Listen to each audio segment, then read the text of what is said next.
औज़ुबिल्लाहिमिनश्शैतानिर्रजीम बिस्मिल्लाहिर्रहमानिर्रहीम। अस्सलाम वालेकुम स्टूडेंट्स, कैसे हैं आप सब। उम्मीद करती हूँ आप सब खैरियत से होंगे। जैसा कि आप जानते हैं आज है हमारी उर्दू की क्लास। सबसे पहले मैं इस किताब का नाम बताती हूँ। इस किताब का नाम है ऑक्सफोर्ड चंबेली केजी के लिए। इसकी मुसन्निफ़ा का नाम है फ़ौज़िया एहसान फ़ारूकी। अब मैं किताब खोलती हूँ। किताब खोलने के बाद हम इस किताब की फहरिस्त की तरफ आते हैं। जैसा कि यूनिट नंबर 1 में आपने तरतीबी महारत की मश्क, नज़्म, हमद, हरूफ तहजी की पहचान और उसकी लिखाई मसूतों की पहचान, उसके बाद आपने शरारती हरूफ की पहचान, तफ़हीम, गलत और सही की पहचान मुकम्मल की थी।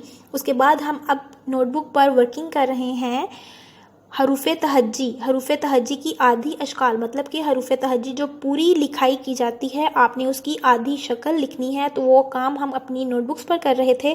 तमाम स्टूडेंट्स अपनी नोटबुक्स को ओपन करें। स्टूडेंट, जैसा कि आपको नज़र आ रहा है ये है आपकी उर्दू की नोटबुक। सब स्टूडेंट्स अपनी नोटबुक्स को ओपन करें और वहाँ पर हम अपना काम शुरू करेंगे। सबसे पहले मैं आपको एक दफ़ा दोबारा से याद करवा दूँ कि आपने अपनी नोटबुक्स पर पिछली क्लास में क्या क्या किया था। आपने सबसे पहले हरूफ तहजी की आधी अशकाल में हरूफ बे, पे, ते, टे, से की आधी अशकाल की लिखाई की थी। उसके बाद आपने अगले सफ़ा पर जीम, चे, खे की लिखाई की थी। उसके बाद तारीख 4 को आपने दोबारा से हरूफ तहजी की अशकाल लिखी थी। हरूफ तहजी की आधी अशकाल लिखी थी सीन, शीन, सॉद, ज़ाद, आइन, गाइन। अब जो हमारी बकाया अशकाल रह गई हैं हमने आज उनको मुकम्मल करना है। जैसा कि स्टूडेंट्स आपको नज़र आ रहा है यहाँ पर मैंने सफ़ा नंबर 8 यहाँ पर तैयार किया है। सबसे पहले मैंने यहाँ पर क्या लिखा है, आज की तारीख़। आज तारीख़ है 7 मई 2021। उसके बाद मैंने यहाँ पर लिखा है जमात का काम, आज दिन है जुम्मा। आपका अनवान, जैसा कि आप जानते हैं आपका दोबारा से अनवान वही होगा। आधी अशकाल हमारी जो हरूफ तहजी रह गई थी हमने उनकी अशकाल मुकम्मल करनी है। आज हम किस किस हरूफ की अशकाल लिखेंगे, फ़े, काफ, क्याफ, गाफ, लाम, मीम, नून। ये इसको हम छोटी ये बड़ी ये बोलते हैं, लेकिन इसको हम ये भी बोल सकते हैं। स्टूडेंट्स, हम लोग हरूफ तहजी के हर्फ फ़े से आज शुरू करते हैं। सबसे पहले फ़े, जैसा कि आपको नज़र आ रहा है फ़े की आपने आधी शक्ल लिखनी है। तो आप हरूफ तहजी के फ़े को सिर्फ इतना सा लिखेंगे तो ये इसकी हो जाएगी आधी शक्ल ऐसे फ़े। ये है फ़े की आधी शक्ल। उसके बाद काफ, इसी तरह से आप काफ की भी आधी शक्ल यहाँ पर लिखेंगे। इसके 2 नुक्ते। आपकी अगली हरूफ तहजी होगी क्याफ, हरूफ तहजी की अगली आधी शक्ल क्याफ। ये देखिए ऐसे बनाकर आप मिड 2 लाइंस में उसके ऊपर एक कशक लगाएंगे। आपकी अगली आधी शक्ल होगी हरूफ तहजी में गाफ की। जैसे आपने क्याफ राइट किया है सेम वैसे ही आप गाफ राइट करेंगे, लेकिन गाफ की 2 कशक होती हैं, एक बड़ी और एक छोटी। आपका अगला हरूफ है लाम। लाम को भी आप मुकम्मल नहीं लिखेंगे, लाम की भी आधी शक्ल सिर्फ आप इतनी सी राइट करेंगे, लाइक दिस, ऐसे करके।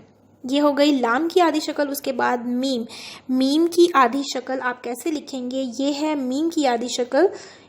ये देखिए मीम, दिस इज, आप सिर्फ मीम की इतनी सी शक्ल राइट करेंगे। मीम को आप ऊपर की तरफ नहीं लिखेंगे, मीम को आप नीचे की तरफ से ऐसे राइट करेंगे। आपकी आधी अगली शक्ल होगी, जैसा कि आपको हरूफ में नज़र आ रहा है, नून। आप नून को भी आधा लिखेंगे, सिर्फ इतनी सी। जैसे आपने बे, पे, ते की आधी शक्ल बनाई थी आप वैसे ही यहाँ पर नून की भी आधी शक्ल बनाएंगे। मिड 2 लाइंस में उसके ऊपर आप एक डॉट लगाएंगे, लाइक दिस। तो स्टूडेंट्स, नून, हरूफ नून के बाद आप आधी शक्ल लिखेंगे हे। ये हे हाथी वाला हे है। आप इसकी आधी शक्ल कैसे राइट करेंगे, ऐसे। आप इसकी आधी शक्ल जैसे आप बे राइट करते हैं, बे की आधी शक्ल राइट करते हैं, वैसे ही आप इसकी शक्ल बनाकर उसके नीचे एक छोटा सा कॉमा लगा देंगे, लाइक दिस। जैसे आप 6 बनाते हैं, इसको हम क्या बोल देंगे, हे की आधी शक्ल। उसके बाद आपका अगला हरूफ है ये। जैसे आपने हे की आधी शक्ल बनाई है वैसे ही आप ये की आधी शक्ल बनाकर उसके नीचे 2 नुक्ते लगा देंगे, तो ये क्या बन जाएगी, ये की आधी शक्ल। उसके बाद बड़ी ये की भी आप ऐसे ही आधी शक्ल लिखेंगे जैसे कि आपने छोटी ए की आधी शक्ल लिखी है। छोटी ए और बड़ी ए की दोनों आधी अशकाल एक जैसी हैं। यहाँ पर आपकी आधी अशकाल मुकम्मल होती हैं। एक दफ़ा मैं दोबारा दोहराई कर देती हूँ। आज हम लोगों ने किस किस हरूफ की आधी अशकाल लिखी हैं, फ़े, काफ, क्याफ, गाफ, लाम, मीम, नून, हे, छोटी ए, बड़ी ए, मतलब ये इसको हम ये भी बोल सकते हैं। हरूफ तहज्जी की आदि अशकाल की लिखाई करने के बाद आप तमाम स्टूडेंट्स इसको अच्छी तरह से याद करें। इसी तरह से अपनी नोटबुक्स को प्रिपेयर करें, अनवान लिखें। उसके बाद उसका अनवान है आदि अशकाल। अनवान लिखने के बाद आप इसी तरह से पहले पूरे हरूफ लिखें और फिर उसके बाद खाली जगह में आदि अशकाल की लिखाई करें। तमाम स्टूडेंट्स अपना ये काम घर पर मुकम्मल करें। अपना बहुत सा ख्याल रखिएगा। शुक्रिया। अल्लाह हाफिज़।